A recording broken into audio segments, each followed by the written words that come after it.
Bismillahirrahmanirrahim. Assalamualaikum warahmatullahi wabarakatuh.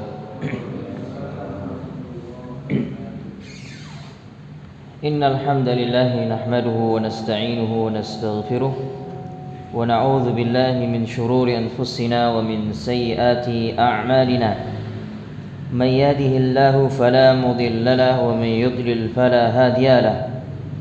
Ashhadu an la ilaha illallah wahdahu la syarika lahu وأشهد أن محمدا عبده ورسوله يا أيها الذين آمنوا اتقوا الله حق تقاته ولا تموتن إلا وأنتم مسلمون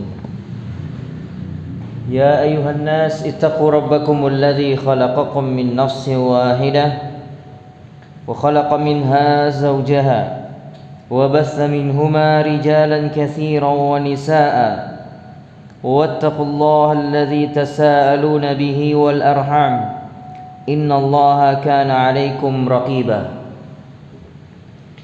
يا أيها الذين آمنوا اتقوا الله وقولوا قولا سديدا يصلح لكم أعمالكم ويغفر لكم ذنوبكم ومن يطع الله ورسوله فقد فاز فوزا عظيما أما بعد فإن أصدق الحديث كتاب الله وخير الهدي هدي محمد صلى الله عليه وسلم وشر الأمور محدثاتها وكل محدثة بدعة وكل بدعة ضلالة وكل ضلالة في النار.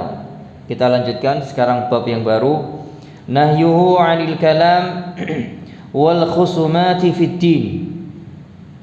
Larangan Al-Imam Asy-Syafi'i dari ilmu kalam atau tentang ilmu kalam, mempelajari tentang ilmu kalam, wal khusumati fid din, dan berdebat dalam agama. Yang dimaksud fid din di sini usuluddin, dan berdebat dalam perkara pokok-pokok agama. Telah dinukil oleh Imam Al-Baghawi dalam kitabnya Syarhus Sunnah, kesepakatan para ulama ahlu sunnah larangan berdebat, jidal tentang perkara pokok-pokok agama seperti nama-nama dan sifat-sifatnya. Adapun tentang ilmu kalam, yang dimaksud ilmu kalam adalah ma ahdatsahu al-mutakallimun fi usuliddin, yaitu sesuatu yang diada-adakan oleh ahli kalam tentang pokok-pokok agama, tentang pokok-pokok agama, min isbatil aqaidi bituruqil lati ibtakaruha. Mereka menetapkan perkara-perkara akidah dengan cara ibtakaruha, mengada-ngada, yang tidak ada dasar dari Al-Quran dan Sunnah. Jadi menetapkan perkara akidah dengan jalan mengada-ngada, tidak berdasarkan wahyu. Wa a'radu biha, dan ahli kalam berpaling amma jaa al-kitab wa sunnatu bihi, dari akidah yang telah ditetapkan Al-Quran maupun sunnah. Secara ringkas, ilmu kalam adalah menetapkan perkara-perkara keyakinan dalam agama, atau menetapkan pokok-pokok prinsip-prinsip agama tidak berdasarkan nas wahyu wal kitab was sunnah, akan tetapi berdasarkan akal, berdasarkan ra'yu, berdasarkan perasaan.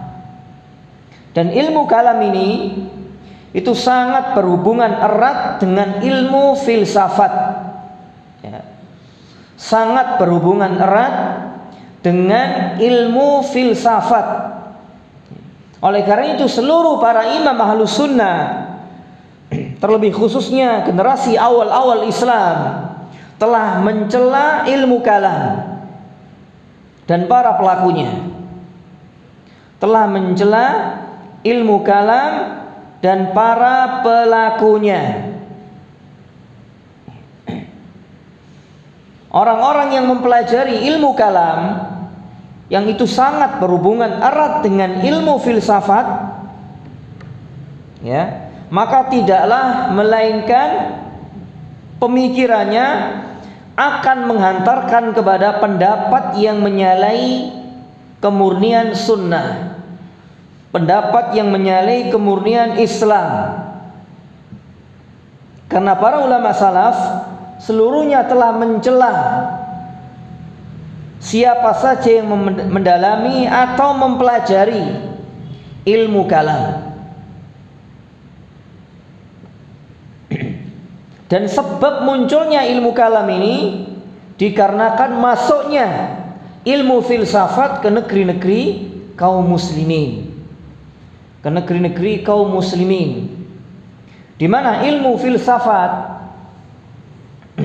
untuk menentukan suatu kebenaran atau tidaknya kebenaran tersebut itu harus ditimbang dengan akal.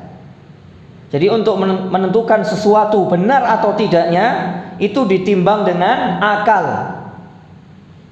Kalau sesuai dengan akal, maka itu kebenaran, meskipun itu bertentangan dengan syariat. Begitu juga sebaliknya. Kalau tidak sesuai dengan akal, meskipun syariat telah menetapkannya, maka itu bukan kebenaran menurut ahli filsafat. Oleh karena itu dalam agama Islam sebenarnya tidak ada istilah filsafat Islam. Ya. Tidak ada dalam Islam itu istilah filsafat Islam. Ini istilah yang dibuat-buat oleh orang belakangan di zaman kita sekarang ini. Bahkan dijadikan satu jurusan tertentu di dalam perkuliahan, di dalam sekolah tinggi Islam, insyaallah ya, naudzubillah min dzalik. Naudzubillah min dzalik. Karena ilmu kalam ini terlahir dari orang-orang yang berpaham filsafat. Berpaham filsafat, dan ini dari kalangan orang-orang ateis Yunani. Orang-orang ateis Yunani. Maka barang siapa yang ingin menggabungkan antara ilmu Islam, syariat Islam dengan ilmu filsafat, maka keduanya akan saling bertentangan. Keduanya akan saling bertentangan. Tidak akan pernah sejalan ilmu filsafat dengan Islam sampai hari kiamat. Ya, tidak akan pernah sejalan. Oleh karena itu seluruh ulama ahlus sunnah telah mencela ilmu kalam atau ilmu filsafat. Maka kita tidak boleh mempelajari ilmu filsafat. Bahkan kata Al-Imam Syafi'i rahimahullah ta'ala dalam perkataan beliau yang lain, tidak ada dalam kitab ini, ilmu filsafat atau ilmu kalam bukan merupakan ilmu. Ilmu kalam bukan merupakan ilmu. Barang siapa yang mempelajari ilmu kalam, barang siapa mempelajari ilmu kalam, atau tidak ada yang mempelajari ilmu kalam kecuali orang-orang yang bodoh. Semakin seseorang mempelajari ilmu kalam, semakin bertambah kebodohannya, semakin dia jahil terhadap ilmu syariat ini. Oleh karenanya kita tidak boleh mempelajari ilmu kalam, dan ini memang merusak Islam dan kaum muslimin, menjauhkan Islam dari ajaran Islam yang sebenarnya, menjauhkan kaum muslimin dari ajaran Islam yang sebenarnya. Maka muncullah berbagai macam keyakinan-keyakinan dalam agama yang tidak pernah ada ketetapan dari Islam. Meyakini suatu keyakinan yang tidak pernah Islam memerintahkan untuk meyakininya. Itu disebabkan mereka lebih mendahulukan akal untuk menentukan suatu kebenaran. Benar atau tidaknya sesuatu itu harus ditimbang dengan akal. Tapi kalau agama kita, Islam yang kita yakini satu-satunya agama yang benar untuk menimbang benar atau tidaknya sesuatu dengan apa? Dengan apa untuk menimbang benar atau tidaknya sesuatu? Dengan wahyu, Alkitab wa sunnah. Maka segala yang menyalahi Alkitab wa sunnah pasti salah, pasti menyimpang, pasti sesat.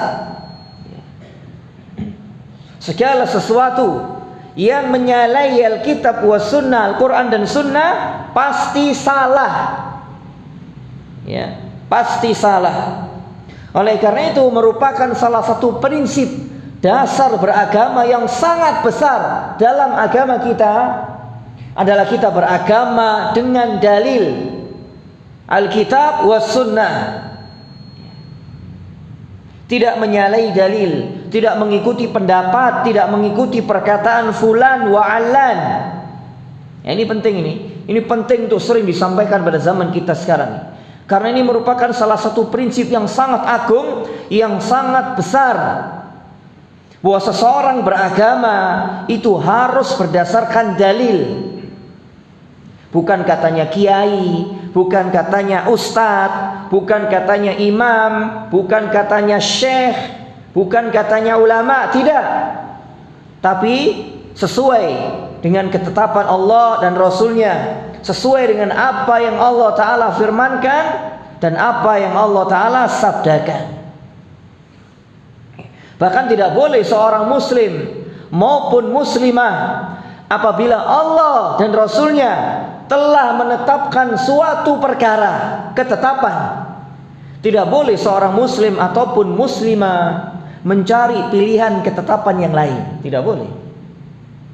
Misalkan Allah telah mengharapkan suatu perkara, mengharamkan suatu perkara, maka tidak boleh seorang muslim dan muslimah mencari ketetapan perkara yang lain, lalu dia menghalalkan perkara apa yang Allah Ta'ala haramkan. Tidak boleh.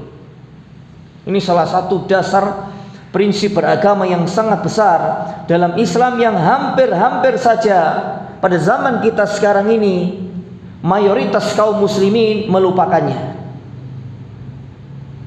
Hampir-hampir seluruh kaum muslimin atau mayoritas kaum muslimin melupakannya. Jadi banyak di antara kaum muslimin itu yang beragama apa kata orang, bukan apa kata wahyu. Bahkan kalau disampaikan wahyu, justru mereka berani untuk menentang. Tapi kalau apa kata orang, itu sangat takut untuk menyelisih apa yang dikatakan oleh orang, meskipun yang dikatakan orang itu menyalahi Islam. Insyaallah kita harus pegang teguh dalam beragama ini, harus dengan dalil, harus dengan hujjah. Tidak boleh kata orang, kata fulan, kata nenek moyang dan yang semisalnya. Sekarang poin yang pertama, kita baca redaksinya. Akhrajal Harawiyu, Al-Imam Al-Harawi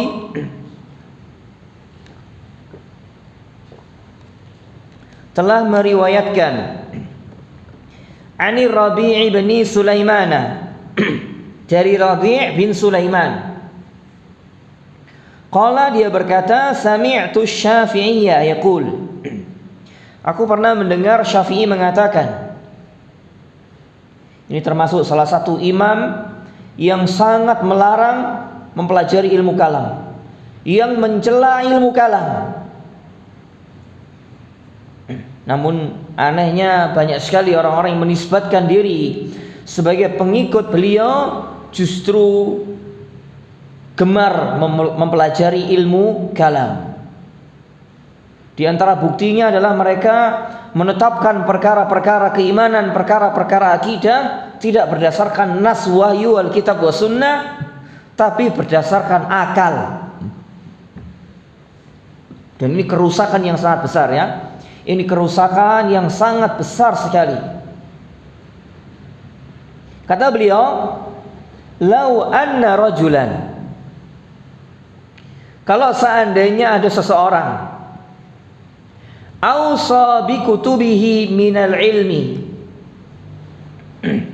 dia berwasiat dengan tulisannya, minal ilmi, dari suatu ilmu, li akharin, kepada orang lain. Mungkin menulis surat, menulis risalah untuk diberikan kepada orang lain yang isinya ilmu. Qala Allah wa qala Rasul.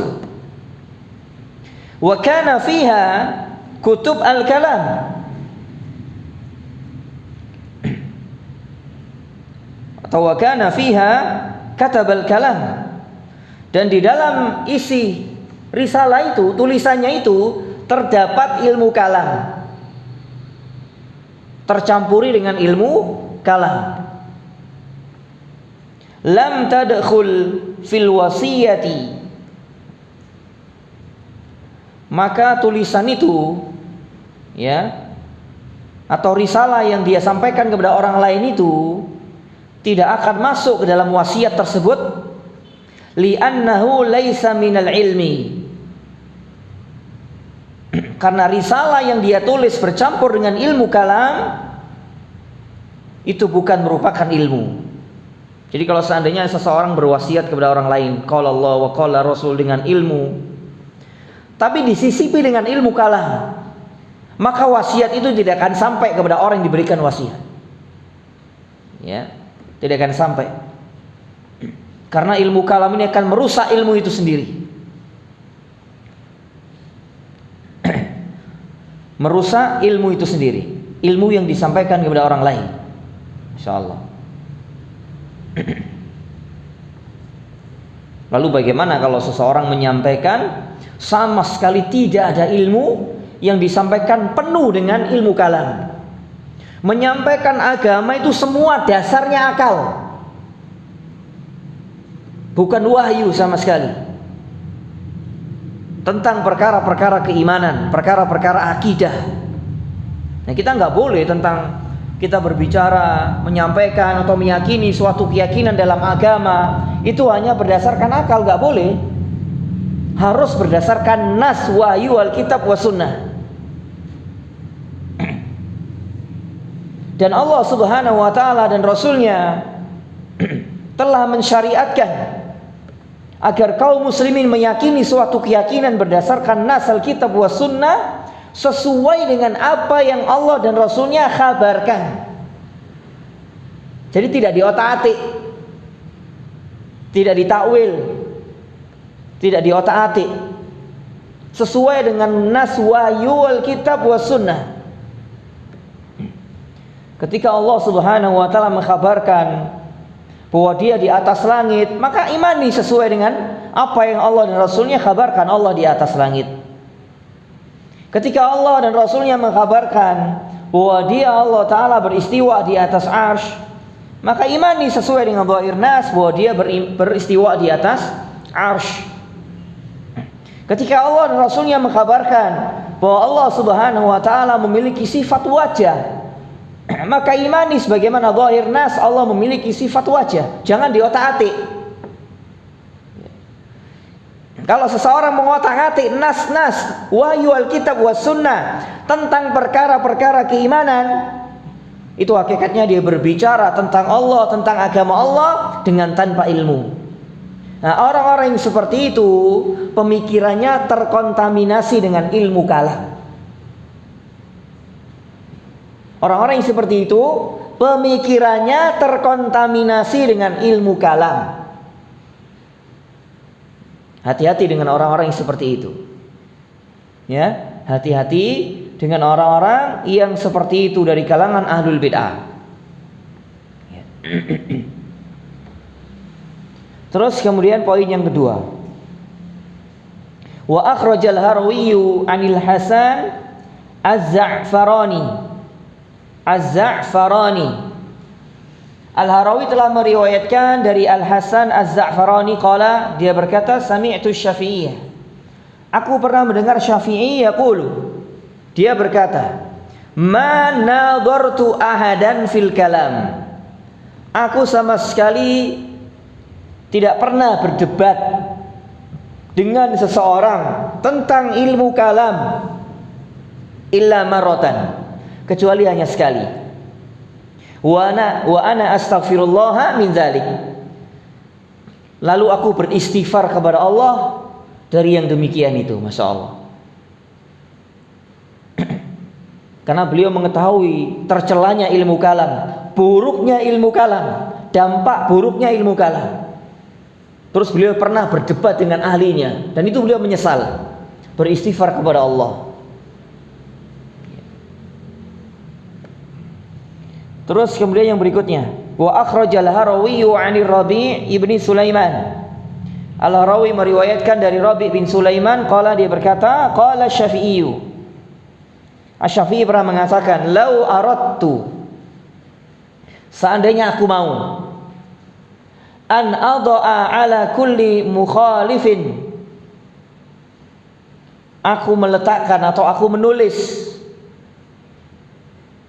ala kulli mukhalifin, untuk membantah orang yang menyelisihiku, kitaban kabiron, sebuah kitab yang besar, la fa'altu, maka aku bisa melakukannya. Jadi kalau seandainya beliau menulis ilmu tentang ilmu kalam satu kitab besar, maka beliau bisa menulis. Di sini beliau juga menunjukkan bahwa beliau ahli dalam ilmu kalam. Namun beliau mencela karena itu bukan merupakan bagian ilmu. Walakin laisal kalam min sya'ni. Akan tetapi ilmu kalam itu bukanlah sesuatu yang menyibukkanku atau sesuatu yang aku anggap penting, tidak, bukan. Wala uhibbu, dan aku tidak senang, an yansiba ilayya minhu syai', bahwasanya sesuatu dari ilmu kalam itu dinisbatkan kepada diriku. Di sini menunjukkan bahwa beliau mencela ilmu kalam. Meskipun beliau juga bisa membantah orang-orang ahli kalam. Terus kemudian yang berikutnya, wa akhraja Ibnu Battah an Abi Thawrin. Al-Imam Ibnu Battah telah meriwayatkan dalam kitabnya Al-Ibana dari Abu Thawr, qala, dia berkata, qala li Asy-Syafi'i. Asy-Syafi'i pernah mengatakan kepadaku, ma ra'aitu ahadan, tidaklah aku pernah melihat seseorang, tidaklah aku melihat seseorang, irtada syai'an, seseorang yang mengenakan sesuatu atau mempelajari sesuatu, minal kalam, dari ilmu kalam, fa'aflah, lalu dia menjadi orang yang beruntung. Aku belum pernah melihat orang belajar ilmu kalam dia beruntung. Maka makna kebalikannya, orang yang belajar ilmu kalam pasti binasa dia. Pasti binasa. Pasti dia rugi. Pasti dia rugi. Dia pasti celaka. Karena ilmu kalam ini merusak agama seseorang, merusak keyakinan seseorang, merusak akidah seseorang, merusak pemikiran seseorang, ilmu kalam ini. Dan ini bisa kita lihat dari bagaimana ahlul bid'ah di dalam beragama, dari kalangan Jahmiyah, Mu'tazilah, Asy'ariyah, Maturidiyah, dan yang semisal mereka. Itu disebabkan ilmu kalam telah mempengaruhi pemikiran mereka. Kata beliau, tidak akan beruntung orang yang mempelajari ilmu kalam, sesuatu dari ilmu kalam, insyaallah. Maka seorang muslim hendaknya dia hanya menyibukkan dengan ilmu syar'i. Oleh karena itu al-imam, di antara perkataan sebagian ulama salaf, al-ilmu, yang dimaksud ilmu itu adalah qala Allah wa qala Rasul wa qala sahabah. Ini yang dimaksud ilmu yang bermanfaat, yang bisa mengantarkan seseorang kepada surganya Allah. Itu firman Allah yang pertama, yang kedua sabda-sabda Rasulnya, yang ketiga perkataan para sahabat radhiyallahu anhum jami'an. Ini yang dimaksud ilmu.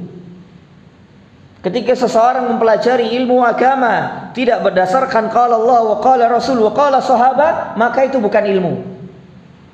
maka itu bukan ilmu.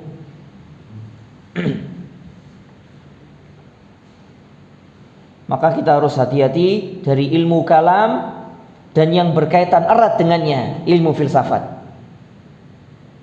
Tidak boleh sama sekali kita mempelajari ilmu filsafat. Kemudian yang berikutnya, yang terakhir dalam bab ini, berkata Asy-Syafi'i, wa akhrajal Harawi an Yunus al-Misri qala. Al-Harawi telah meriwayatkan dari Yunus al-Misri, dia berkata qala Asy-Syafi'i. Al-Imam Asy-Syafi'i pernah mengatakan,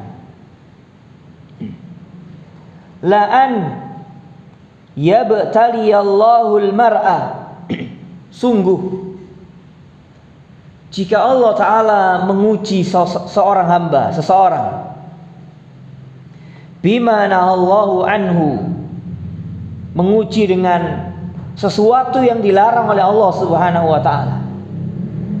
Jadi seseorang diuji dengan larangan-larangan Allah, dia selalu terjatuh kepada larangan Allah. Dia banyak melakukan apa saja yang dilarang oleh Allah dari berbagai macam kedurhakaan.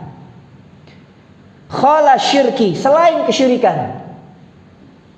Mungkin dia diuji dengan minum-minuman keras, diuji tidak tahan untuk melakukan judi, atau diuji dengan perkara-perkara haram yang lain selain kesyirikan. Selain kesyirikan, billahi, kepada Allah, khairun, itu lebih baik,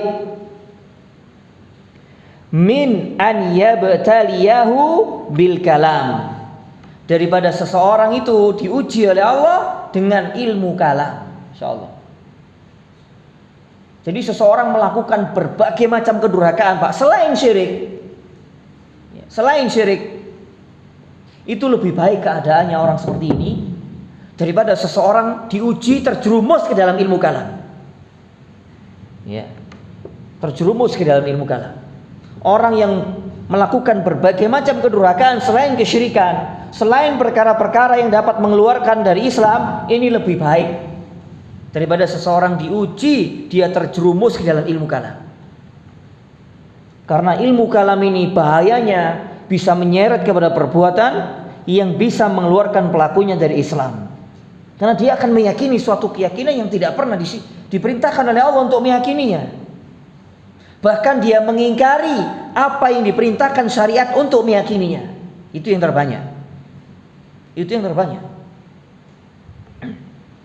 Allah telah mengkhabarkan bahwa dia di atas langit. Berapa banyak orang yang terjerumus ke dalam ilmu kalam ini, mengingkari Allah di atas langit.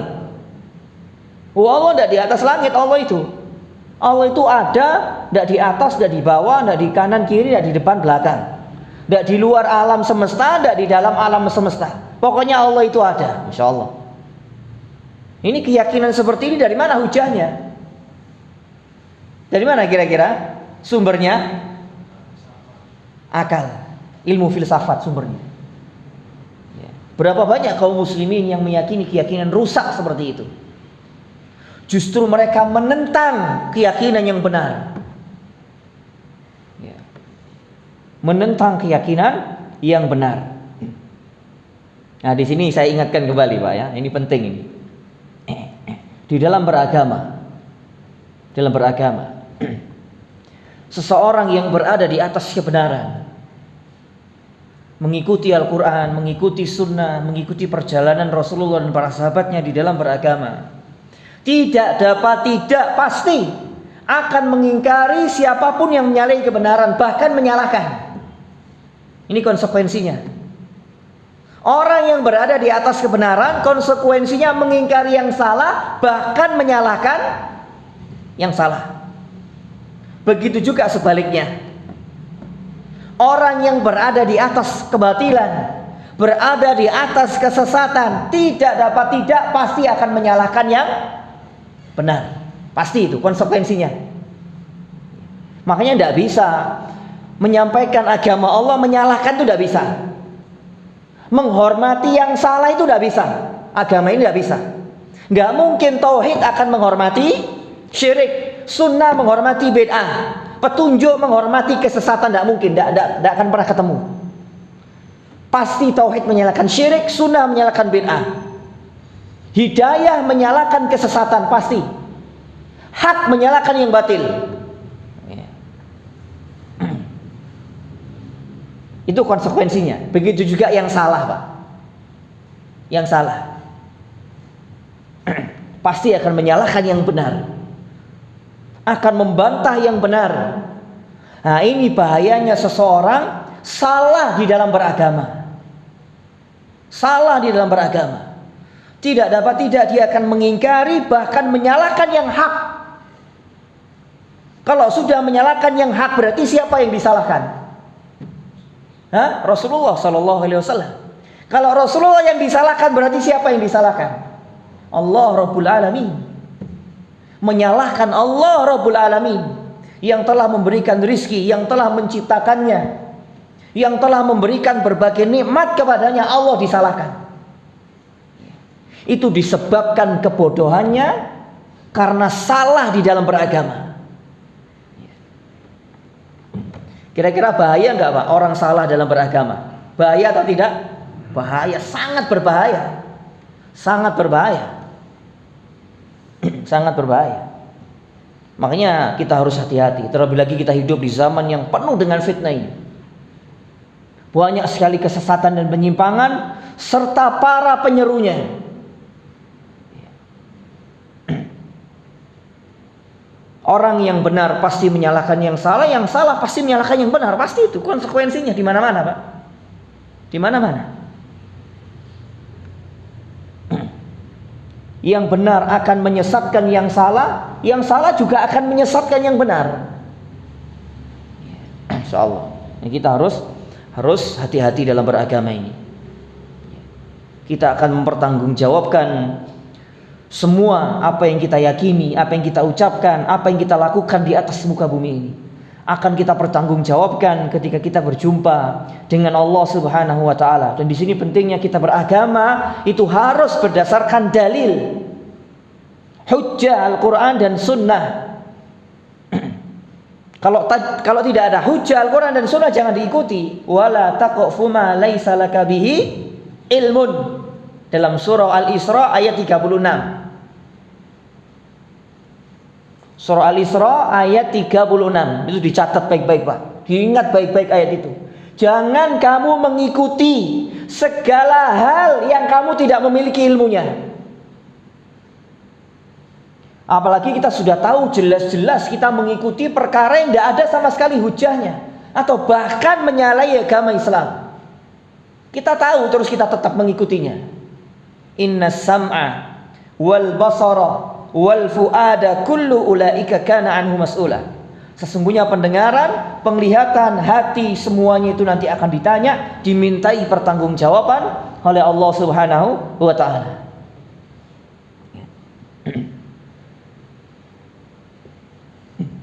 Kita harus hati-hati. Kita harus pegang teguh agama ini. Sebagaimana sabda Nabi sallallahu alaihi wasallam ketika beliau mengkhabarkan fa innahu man ya'ish minkum fasayara ikhtilafan katsira. Sesungguhnya orang yang hidup sepeninggalku di antara kalian, yakni sepeninggal Nabi sallallahu alaihi wasallam wafat, fasayara ikhtilafan katsira, maka dia akan melihat berbagai macam perpecahan, berbagai macam perselisihan. Fa'alaikum bisunnati, maka wajib bagi kalian pegang teguh sunnahku ini, pegang teguh ajaran agamaku ini. Wa sunnatil khulafa ar-rasyidin, dan pegang teguh pula sunnah para sahabatku, khalifahku yang lurus, Abu Bakar, Umar, Utsman dan Ali, yang mewakili seluruh para sahabatnya. Addu 'alaiha bin nawajid, gigitlah dengan gigi geraham kalian. Ini merupakan kiasan, kinayah, erat, pegang erat sunnah beliau, ajaran beliau ini, jangan kita lepaskan, pegang erat sampai kita berjumpa dengan Allah Subhanahu wa taala. Pegang erat, pegang teguh agama ini sampai kita berjumpa dengan Allah. Tetap di atas syariat yang dibawa oleh Nabi alaihi salatu wassalam. Meskipun engkau menggigit akarnya pohon, kita tetap di atas yang demikian itu, tidak terpengaruh dengan siapapun yang menyalahi syariat Nabi alaihi salatu wassalam. Mati dewe-dewe kok ya. Ini harus kita ingat, Pak.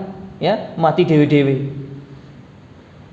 Kita akan mempertanggungjawabkan apa yang kita lakukan di atas muka bumi ini. Tidak ada yang bisa menolong kita, tidak ada yang bisa menyelamatkan kita, tidak ada yang bisa membela kita. Ya. Kecuali keimanan kita kepada Allah dan Rasulnya, dan istiqomahnya kita di dalam mengikuti syariat Allah dan Rasulnya. Insya Allah Ta'ala akan selamat kita. Akan selamat. Meskipun kita sendirian. Pegang teguh agama yang hak ini meskipun kita sendirian. Oleh karena itu kata sahabat yang mulia Abdullah bin Mas'ud, beliau mengatakan al-jama'atu ma wafaqal haqqa wa in kunta wahdak. Yang dimaksud berjamaah, engkau senantiasa menetapi kebenaran walaupun engkau sendirian. Jadi meskipun seseorang itu sendirian, tapi dia berada di atas kebenaran, dia dikatakan jamaah. Jamaah di atas kebenaran. Meskipun orang itu banyak, berjamaah ribuan orang, ratusan ribu orang, jutaan orang secara berjamaah, tapi di atas kebatilan, tidak dikatakan jamaah yang berada di atas kebenaran, tapi jamaah yang berada di atas penyimpangan dan kesesatan. Karena yang dimaksud jamaah, hakikat jamaah dalam agama Islam itu hanya satu, yakni jamaahnya para sahabat radhiyallahu anhum jami'an. Jamaah hakikatnya hanya satu dalam Islam. Jamaah yang diridhoi oleh Allah Subhanahu wa taala hanya satu, jamaahnya para sahabat Rasulullah dan para sahabatnya. Maka siapapun yang mengikuti jamaah mereka meskipun sendirian, maka dia dikatakan jamaah yang berada di atas kebenaran. Meskipun banyak orang dikatakan jamaah, tapi menyalahi jamaah Rasulullah dan para sahabatnya di dalam beragama, mereka dikatakan jamaah iya, tapi berjamaah di atas kesesatan. Di sini agar kita tidak terpengaruh. Ya. Kadang sebagian di antara kita itu menimbang benar atau tidaknya sesuatu didelok wonge akeh ngono lho. Ya, lek wonge akeh iku bener iku berarti. Justru itu sangat berlawanan dengan Quran, Pak. Ya, sangat berlawanan dengan Quran. Nanti diingat-ingat atau dibaca ya, surah Al-An'am ayat 116. Ayat 116.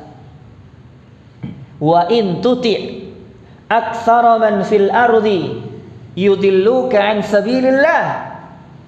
Dan jika kamu mengikuti kebanyakan orang yang ada di atas muka bumi ini, yudilluka an sabilillah, niscaya mereka orang-orang yang kebanyakan di atas muka bumi ini akan menyesatkanmu dari jalan Allah. Di sini menunjukkan bahwa ayat ini menjelaskan bahwa orang yang paling banyak hidup di atas muka bumi ini adalah orang-orang yang sesat dari jalan Allah.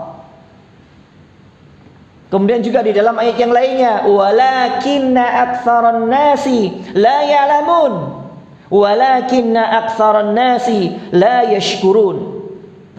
Berapa banyak bertebaran firman Allah yang seperti itu dalam beberapa surat. Akan tetapi kebanyakan manusia adalah orang-orang yang bodoh, tidak mengerti. Akan tetapi kebanyakan manusia adalah orang-orang yang tidak berakal. Akan tetapi kebanyakan manusia adalah orang-orang yang tidak bersyukur. Wa inna katsiran minan nasi la fasiqun. Dalam surah Al-Maidah, sesungguhnya kebanyakan manusia ini adalah orang-orang yang fasik. Orang-orang yang fasik ini nas Al-Quran. Ya, nas Al-Quran. Karena sebagian di antara manusia menimbang bener apa gak sesuatu, iku didelok wonge akeh. Oleh akeh berarti bener ya, iku sing apik iku. Iku sing selamat kok. Itu lek sing didik kok lho ngawur gitu ya. Itu sesat iku sing didik iku. Didik syirik, didik bid'ah gitu ya. Insyaallah. Terus kita tutup yang terakhir, fa hadhihi aqwalul Imam Syafi'i. Inilah pernyataan Imam Syafi'i rahimahullahu taala fi masaili usuluddin, di dalam perkara-perkara pokok-pokok agama.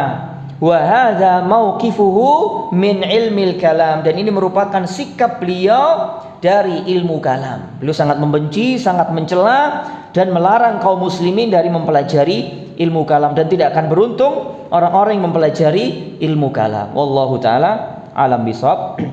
Insyaallah taala kita lanjutkan pertemuan yang berikutnya, masuk pada akidah Imam Ahmad bin Hambal yang terakhir dari kitab ini. Mudah-mudahan bermanfaat, menambah iman, menambah ilmu, dan semoga Allah Subhanahu wa taala menjadikan kita hamba-hamba yang istiqamah di atas Islam, di atas sunnah, di atas sikap dan cara beragama yang diridhai oleh Allah Subhanahu wa taala, dan semoga Allah Subhanahu wa taala menutup usia kita dengan husnul khotimah. Kita akhiri dengan doa kafaratul majelis. Subhanakallahumma wa bihamdika asyhadu an la ilaha illa anta astaghfiruka wa atubu ilaik. Assalamualaikum warahmatullahi wabarakatuh.